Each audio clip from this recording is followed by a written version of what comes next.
आज सरसकट लाडक्या बहिणींच्या खात्यामध्ये हप्ता जमा. हो, लाडकी बहीण योजना राज्यातील सर्वात फेमस योजना झालेली आहे. सध्या बघा, सप्टेंबरचा हप्ता येण्यास उशीर झाला, त्यामुळे सर्वजण नाराजी व्यक्त करत आहे.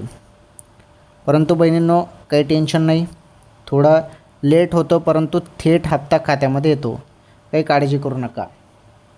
पैसे तुमचे 1500 रुपये हे बरोबर तुमच्या खात्यामध्ये जमा होतील. भरपूर बहिणी विचारत आहे, रोज विचारत आहे, पैसे कधी येतील, पैसे कधी येतील. परंतु हप्ता काही येत नव्हता, परंतु आता सुरुवात होणार आहे. अचानकपणे कोणत्याही क्षणी राज्यातील लाडक्या बहिणींच्या खात्यामध्ये हप्ता आता टाकला जाणार आहे. ओके, ही अत्यंत महत्त्वाची खुशखबर होती राज्यातील सर्व महिलांसाठी.